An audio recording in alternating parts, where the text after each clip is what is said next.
Ken Saro-Wiwa, écrivain et activiste du Nigeria. Il a été exécuté en 1995 après s'être levé contre des compagnies pétrolières. Il s'est battu pour l'égalité des droits en faveur des habitants du delta du Niger. Environ 20 ans après, la famille de Ken Saro-Wiwa et les Ogoni parlent. C'est incroyable de voir comment il a mis l'Ogoniland sur la carte. Il a rendu visible l'invisible.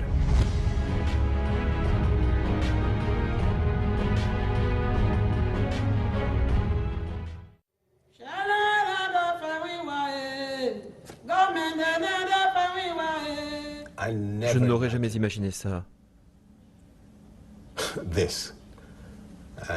Je n'aurais jamais imaginé que même 20 ans après, ce serait encore aussi douloureux que si c'était arrivé hier.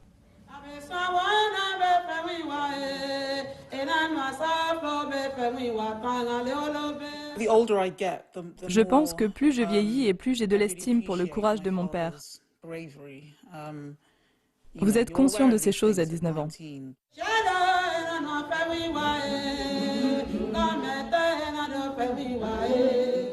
C'est presque comme si c'était arrivé hier tout d'abord. Chaque fois que l'on mentionne le nom de Ken Saro-Wiwa comme une référence pour les Ogoni, leur nouvelle direction, etc., j'ai l'image de Ken face à moi. Bane, un village au cœur du delta du Niger, au Nigeria. Cette maison abrite la tombe de l'écrivain et militant Ken Saro-Wiwa, qui a été exécuté par le gouvernement militaire nigérian en 1995. À un peu plus d'un kilomètre de là se dresse encore sa maison, à côté de celle de sa mère. Ken Saro-Wiwa est né en 1941 dans les environs de Bori. Il était le fils du chef Jim Wiwa et de son épouse Jessie. Nous sommes dans l'Ogoniland, dans le delta du Niger. Avec ses 650 km², il a la taille de l'agglomération londonienne. Ici vivent les Ogoni, une minorité de 500 000 personnes marginalisées par les groupes ethniques au pouvoir au Nigeria, à savoir les Yoruba, les Hausa Peul et les Igbo. Ken Saro-Wiwa est issu de la communauté Ogoni. Du fait de leur position minoritaire, il était facile pour le gouvernement de commencer l'exploration pétrolière à travers des co-entreprises, principalement avec Shell. Alors qu'il a 17 ans, Ken voit des oléoducs, des torchères et des déversements de pétrole apparaître tout à coup. Ces désagréments provoquent sa colère et il commence à envoyer des lettres de protestation aux journaux.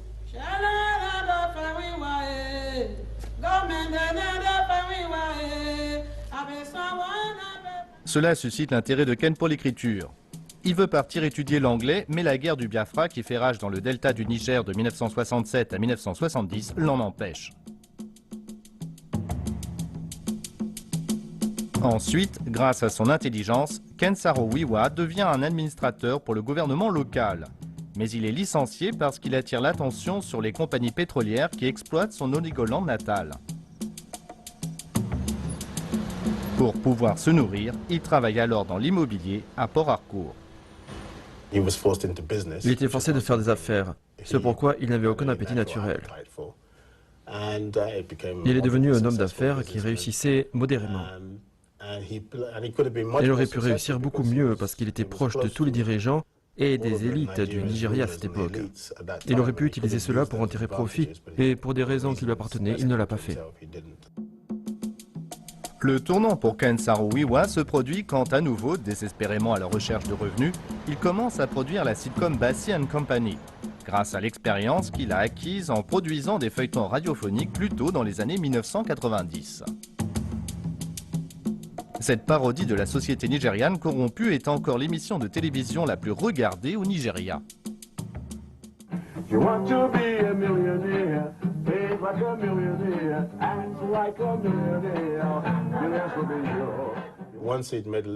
Une fois, il a gagné un peu d'argent, il a repris la plume et commencé à écrire des chroniques dans les journaux et les choses commençaient à repartir.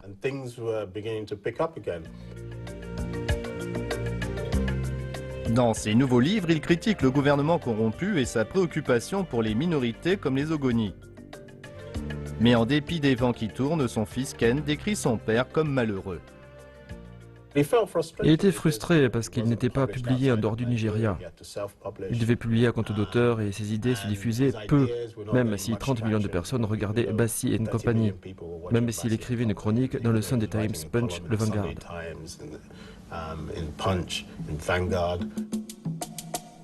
Un coup du sort a changé son destin pour de bon. C'est quand il a perdu le manuscrit d'un roman qu'il avait écrit et qu'il voulait présenter à un public plus large. Il espérait être publié à l'extérieur du Nigeria, puis à partir de là, pouvoir commencer à présenter ses idées politiques. Il a perdu un roman et a senti qu'il n'était peut-être pas fait pour être un écrivain. Il est alors devenu un militant écologiste. Il a réalisé que pendant tout ce temps, il était en fait un militant écologiste. Comme s'il venait de renaître, Ken Saro-Wiwa s'en prend à l'industrie pétrolière, car aucun des millions de pétrodollars n'est reversé à l'Ogoniland, qui manque d'écoles et d'hôpitaux.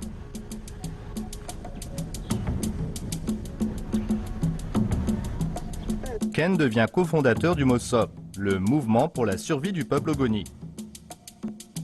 En 1990, ils présentent leurs revendications au gouvernement dans la Déclaration des droits du peuple Ogoni.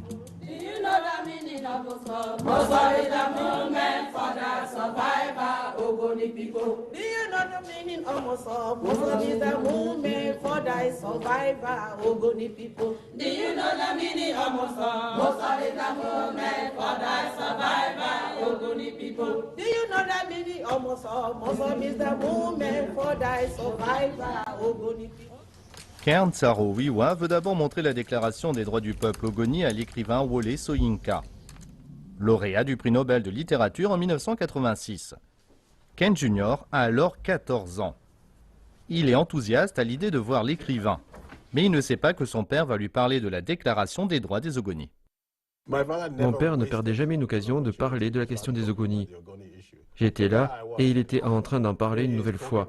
Je lui ai juste... Je voulais qu'il en finisse pour me laisser parler au héros de mon père. Eh bien, je me souviens que quand j'avais, je crois, 12 ou 13 ans, il nous a montré ce livre. Il s'appelait Déclaration des droits des Ogoni. Évidemment, à cet âge, ça ne signifiait rien pour moi. C'était juste un document politique très ennuyeux, mais il était vraiment passionné par le sujet.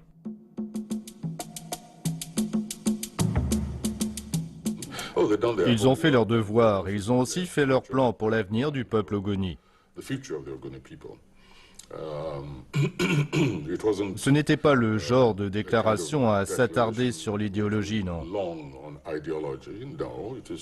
C'était plutôt un point de vue ethnique sur une situation pénible et qui était basé sur les principes de justice et aussi de répartition équitable des ressources de la nation, en particulier le pétrole.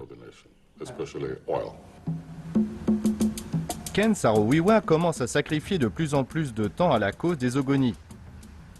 Ses enfants remarquent qu'elle le submerge. Chaque fois qu'on allait au village pour voir nos grands-parents, sur le chemin du village, ils faisaient remarquer toutes les torchères et la dégradation de l'environnement encore et encore. On regardait avec un signe de tête sans trop y penser, mais il était vraiment en colère et passionné. C'est donc là que les choses ont commencé à changer. On l'entendait constamment parler au téléphone avec des amis et des collègues au sujet du pétrole, de la pollution et de la corruption gouvernementale.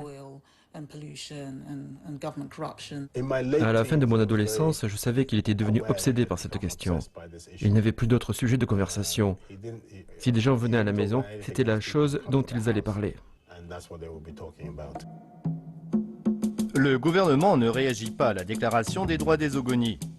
Le MOSOP exhorte alors les compagnies pétrolières à verser des redevances aux Ogoni ou à partir. Toujours aucune réponse. Le MOSOP lance alors un appel à une manifestation de masse. Le 4 janvier 1993, 300 000 Ogoni descendent dans la rue. Ce jour-là, c'était l'accomplissement de ce que mon père faisait pendant 2 ou 3 ans. La collectivité a retrouvé son identité, sa voix et sa fierté.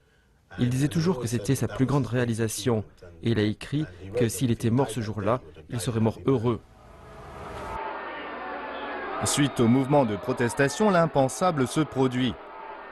Le géant Shell interrompt ses opérations dans l'Ogoniland qui lui rapportent des millions de dollars. Ken Saro-Wiwa est arrêté pour avoir causé des troubles sociaux, mais libéré après un mois. Puis, en 1994, un groupe d'aînés est assassiné par des inconnus dans l'Ogoniland. Ken Saro-Wiwa est de nouveau arrêté et traduit devant un tribunal militaire. Le dictateur nigérian Sani Abacha ordonne ensuite son exécution. Une décision habituelle à l'époque contre quiconque se levait contre l'État. L'exécution a lieu dans la prison de Port Harcourt le 10 novembre 1995, seulement 2 ans et demi après la grande manifestation de 1993. Alfred Hiléré est membre du Mossop.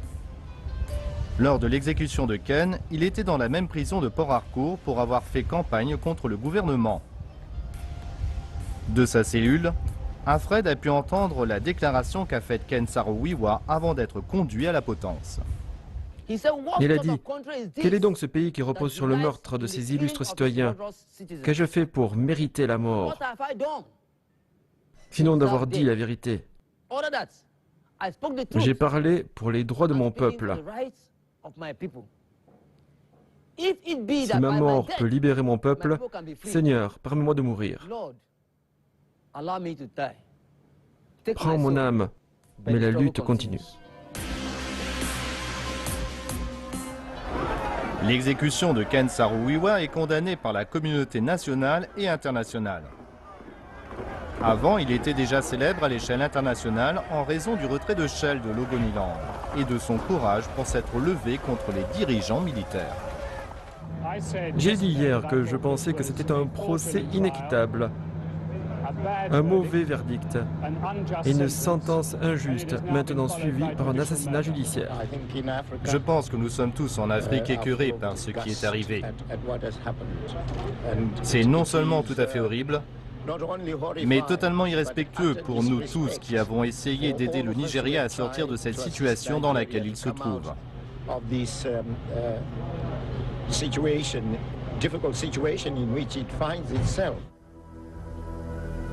Le fils de Saro-Wiwa, Ken Jr., et le prix Nobel Wole Soyinka se rendent à un sommet du Commonwealth en Nouvelle-Zélande pour faire pression contre l'exécution et pour la cause Ogoni. Mais l'exécution a lieu de manière inattendue. Ken est en train de dormir dans un hôtel lorsqu'il est réveillé par un ami. J'ai entendu qu'on frappait à la porte autour de 4 ou 5 heures. C'était l'aube parce que je pouvais entendre le chant des oiseaux et quelques voitures passaient à ma fenêtre.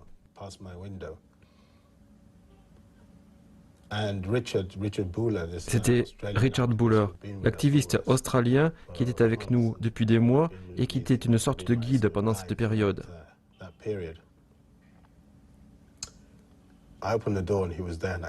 Et je pouvais le voir sur son visage.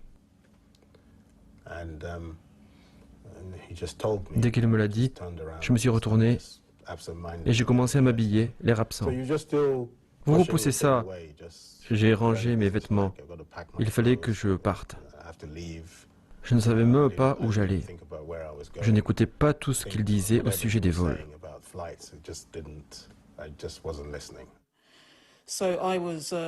J'étais encore à l'université. J'étais sortie faire des achats. Je suis allée au centre de Londres et j'avais acheté un peu de nourriture.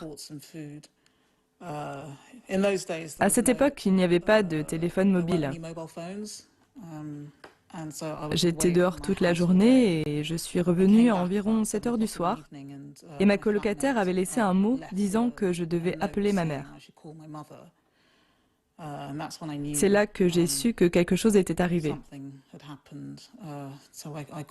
Alors j'ai appelé ma mère et elle me l'a dit. J'ai donc pris le train pour me rendre jusque chez ma mère. Je le savais au fond de mon cœur. Je connaissais Abacha, j'avais étudié Abacha. En plus de tout le reste, c'était un sadique né si ce genre d'être existe. Je savais que s'il n'y avait aucun avertissement sévère de la part du chef du Commonwealth, il allait procéder à ces exécutions. Ainsi, tout comme Ken, j'avais un sentiment très puissant de désespoir.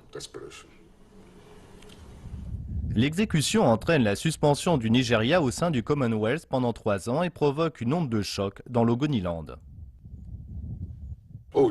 Ça a galvanisé les Ogoni pour promouvoir leurs aspirations initiales. Une chose que ça n'a pas fait, c'est de les décourager à poursuivre la lutte, même si elle s'est poursuivie de différentes façons.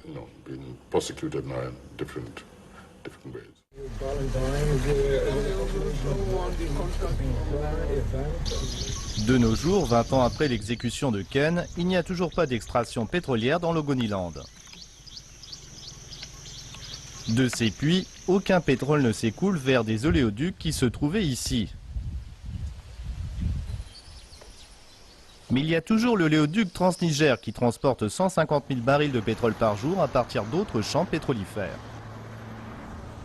Cette canalisation vieille de 50 ans se brise de temps en temps, ce qui provoque des fuites de brut qui transforment les terres humides en paysages de cinéma noir et blanc. Et à quelques kilomètres plus loin, du pétrole brut flotte dans les étangs au milieu des champs de maïs et de manioc. Nankai Dekou, agricultrice de 40 ans et mère de 3 enfants, explique les graves dommages que cela lui fait subir. La conséquence des déversements qui durent depuis longtemps, c'est que l'air est vicié. Quand nos enfants respirent cet air, même les adultes, ils tombent malades.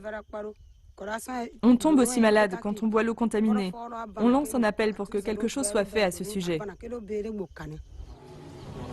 Le chef d'un conseil local de l'Ogoniland récolte ses plaintes à travers la région. Nous souffrons de l'impact, parce que notre terre, nos cours d'eau, nos rivières, nos ruisseaux sont touchés, fortement contaminés. Shell a toujours maintenu que ces déversements étaient les conséquences d'actes de sabotage. Selon Charles Koya, membre d'un groupe de développement local, il est vrai que des jeunes pauvres viennent briser les conduites dans l'espoir de vendre le brut. Il ajoute cependant qu'ils sont envoyés par des groupes de l'armée qui gardent le delta. Il y a cet accord entre eux. Ils appellent et invitent les garçons de la communauté à venir et aider à rompre l'oléoduc afin qu'ils leur vendent ensuite le pétrole. Donc quand les garçons de la communauté viennent briser l'oléoduc, ils sont à leur service. L'exportation profite alors à l'armée et aussi aux gens de la sécurité. Cette pollution incessante de l'Ogoniland fait que Ken Saro-Wiwa n'a pas été oublié. Ses restes retournent finalement à Bané en 2005, quand le gouvernement nigérian donne son autorisation à une réinhumation. Sa fille de 38 ans, Nusaro-Wiwa, a encore un vif souvenir. On a reconstitué son squelette et on a mis certains de ses effets personnels avec lui dans le cercueil, comme sa pipe et ses livres.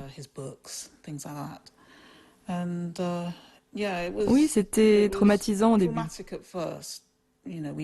On pleurait, une de mes sœurs criait, mais après un moment, vous vous y faites. À la fin de la journée, c'est notre père et non un ensemble macabre d'os. Harry Wiwa est un cousin qui vit à Bané. Il dit que beaucoup de gens viennent encore rendre hommage à Ken.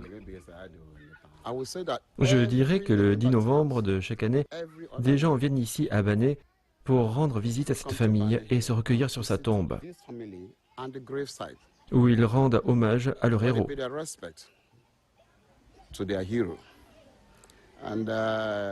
Les étudiants de diverses institutions viennent ici de temps en temps.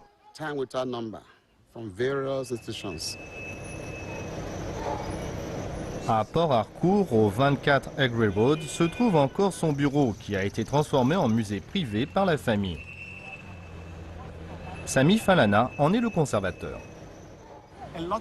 Beaucoup de gens le considèrent comme notre héros, parce qu'on ne voit pas ce genre de leader influent et audacieux qui sort, abandonne ses biens, abandonne son argent, sa famille, pour lier sa vie à certains d'entre nous, pour parler, et c'est pourquoi on prend cela très au sérieux. Le Mossop de Ken est aujourd'hui là, lui aussi. Lekborsi Piakbara en est le président. Il dit que l'héritage de Ken est vivant. Je doute qu'il y ait un enfant Ogoni qui grandisse sans entendre parler de Ken Saro-Wiwa, même de nos jours, même s'il n'était pas né quand il a été tué. Pour l'Ogoni moyen, le souvenir de Ken Saro-Wiwa restera vivant, particulièrement quand certaines des questions qu'il a soulevées à propos du peuple Ogoni et de l'État du Nigeria deviennent des questions d'actualité.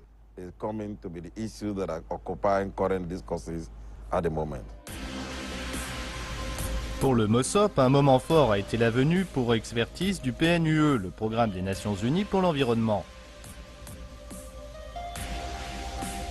Les résultats de 2011 montrent la contamination toxique de l'eau potable, la dégradation à large échelle des forêts de mangroves et la pollution des terres agricoles.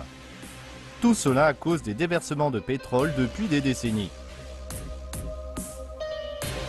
Le PNUE conclut que la restauration de l'environnement exigerait la plus grande opération de nettoyage jamais entreprise. Elle prendrait 30 ans avec un coût initial de 1 milliard de dollars. Pour les Ogoni, c'est la preuve ultime que Ken Saro-Wiwa avait raison. Aujourd'hui, nous avons une étude scientifique. Elle montre que l'assertion des Ogoni, selon laquelle l'environnement a été détruit par la longue extraction pétrolière, a été scientifiquement prouvée et qu'un dommage a été causé. Mais peu a été fait suite au rapport du PNUE et le nettoyage n'a pas encore commencé. Cela alimente la frustration chez les Ogoni. Je le ferai. Je vous appellerai plus tard. Au revoir. Ken Jr., qui travaille pour le gouvernement démocratique actuel dans la capitale, Abuja, se sent tenu de poursuivre la lutte de son père. Vous devenez tout aussi frustré parce qu'ils sont mon peuple. C'est pourquoi mon père est mort. Vous espérez que ça ne va pas continuer plus longtemps, parce que les gens sont en colère et déçus, et on en est presque à recommencer un cycle complet. C'est pourquoi je continue au sein du gouvernement à parler de ce problème, de ce qui est important, à dire que nous devons soulever cette question prioritaire. Le Mossop prépare de nouvelles manifestations à Abuja pour maintenir l'attention sur l'Ogoniland. Selon Lekborsi Piakbara, le ressentiment est encore fort. Jusqu'à maintenant, la majorité du peuple Ogoni croit que Ken les a mis sur la voie de la rédemption des Ogoni. Ils y sont tous engagés jusqu'à ce que ces problèmes soient résolus. Dans le milieu littéraire, il y a de l'ébullition dans la région. Obari Gomba est un poète du delta du Niger qui écrit sur l'Ogoniland. Le titre de ce poème est « Aucune feuille ne tombe ». Et c'est un poème que j'ai dédié à Ken Saro-Wiwa. Notre douleur est persistante. Aucune feuille n'en tombe jamais. Nous sommes ici, en phalange de la foi. Nous pensons profondément à tes leçons, les leçons de ta mort. Tu n'es pas un saint, tu n'es pas un scélérat, tu es juste un vrai tragédien. Obari Gomba mène campagne uniquement avec sa plume. Mais pour Ken Saro-Wiwa, cela ne suffisait pas. Pour lui, les écrivains ne pouvaient pas être en dehors de la société en train d'écrire de belles choses. Vous devez vous engager avec la société. Vous devez communiquer. C'est l'essence de l'écriture.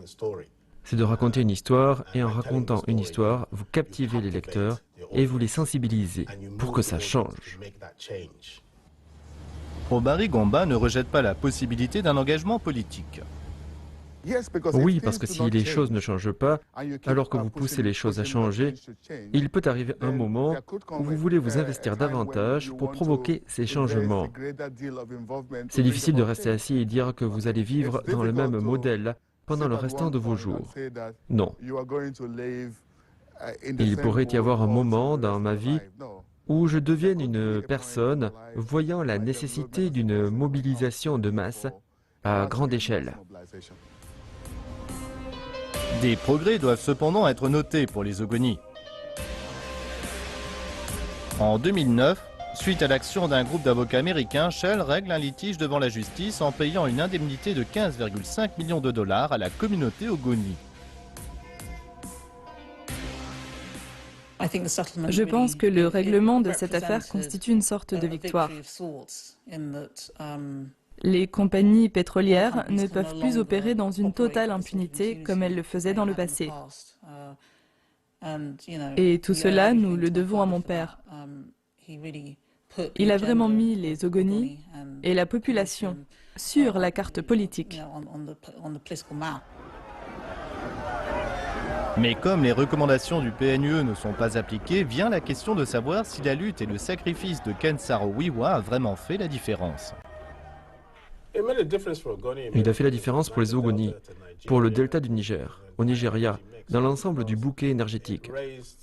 Vous savez, il a soulevé les consciences sur le fait que ce n'était pas le seul endroit avec ce genre de problème. Il a soulevé les consciences sur le fait que ces questions étaient importantes et critiques et qu'elles nécessitaient des approches différentes. À cette époque, c'étaient des minorités invisibles. Vous pouviez venir et extraire du pétrole sur des terres ancestrales. Il y avait peu de gens sur ces terres, mais tout cela était considéré comme des dommages collatéraux ou accidentels de l'extraction des hydrocarbures.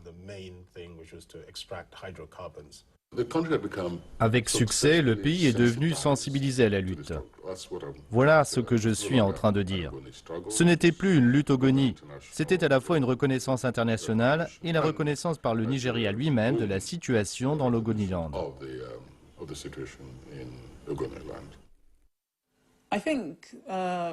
En ce qui concerne l'héritage de mon père, je pense que la plus grande différence qu'il a faite a été de donner aux minorités du Nigeria une voix, et cela n'était jamais arrivé avant. Le pays est dominé par les 3 plus grands groupes ethniques, et ils détenaient tout le pouvoir politique, et tous les autres étaient vraiment à la marge.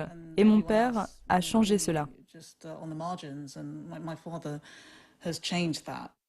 C'est devenu un appel pour le reste du monde et les autres nationalités du delta du Niger. Vous pouvez remarquer que depuis le moment où Ken Saro-Wiwa a été exécuté, le delta du Niger est devenu une préoccupation mondiale.